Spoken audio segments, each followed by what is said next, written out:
Hey YouTube, this video is the first video in a series I'm calling Building Conviction, where I share some aspects of Bitcoin that help me build conviction and understand Bitcoin on a deeper level.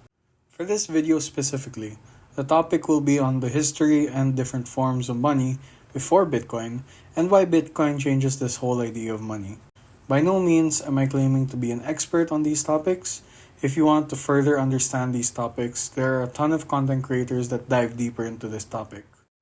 Now, first off, we'll start with a brief overview on the different forms of money throughout history. Money can be contextualized as a tool that allows for the exchange of value. If you remember from your history classes, the earliest form of exchanging value was in the form of barter. While this form of exchange was okay, the main limitation of this kind of exchange would require that both parties receive something that they want. This is known as the coincidence of wants. Since then, with civilization growing and getting more advanced, a need for a good that can be exchanged or sold to anyone for any other good or service was sought for. This was where some people used seashells or glass as a form of money.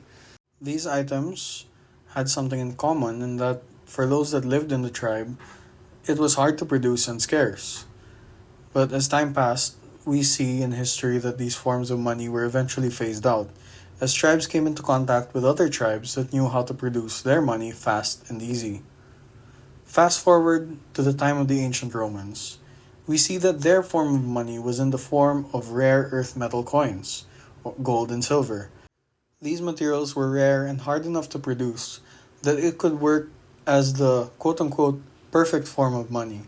Unfortunately, this form of money would also phase out, as kings would clip off the edges of these coins and smelt them with other metals to create their own coin. This caused the gold coin to collapse in value. While the gold coin had its era as a medium of exchange, we see that later on it would become a store of value. In the 17th century, we have historical accounts of the world going on a quote unquote gold standard, where countries would mint their own forms of paper money, but it was backed by gold, meaning that you could take that paper, go to a bank, and exchange that paper for a certain amount of gold. The amount of paper money issued would be equal to the reserves of gold kept by the bank. Unfortunately, this form of money would also be phased out, as in 1971, the US dollar was taken off the gold standard and became backed by nothing.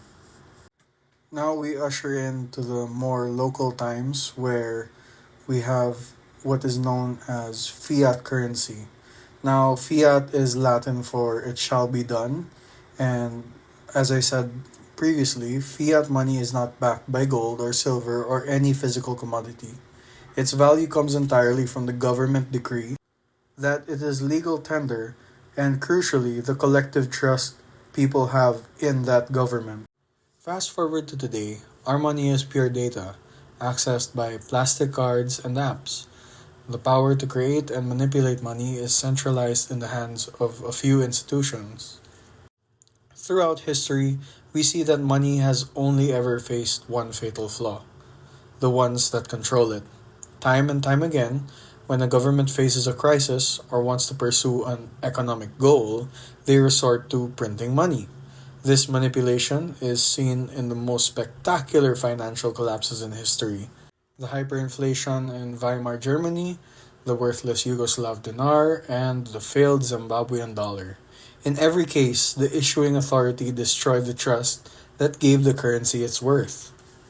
Throughout history, we see that all these forms of money fail for one reason or another. Bitcoin is the money of the future. It is what money in the past couldn't be. It's a form of money that is not controlled by any one person. It's decentralized. It's governed not by a central group of people, but by code. Its volume is coded to only be 21 million, no more, no less. It works as a network.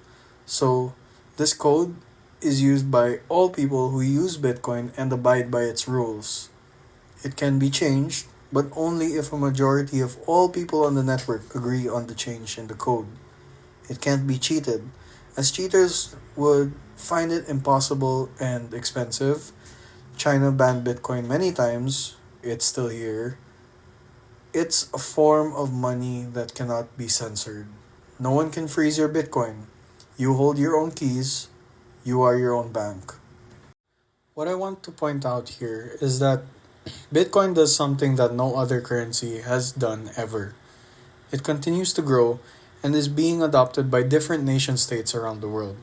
People look for a money they can't be cheated out of. When you hold your own keys, you are free from the cycles of inflation, debasement, and confiscation that have defined all money up until now. Bitcoin is not just a cryptocurrency, it is the first money without a ruler. I hope this gave you a deeper understanding of why Bitcoin is such a profound invention. If you want to know how Bitcoin achieves this technical feat of being uncheatable, make sure to subscribe, and I'll see you in the next video.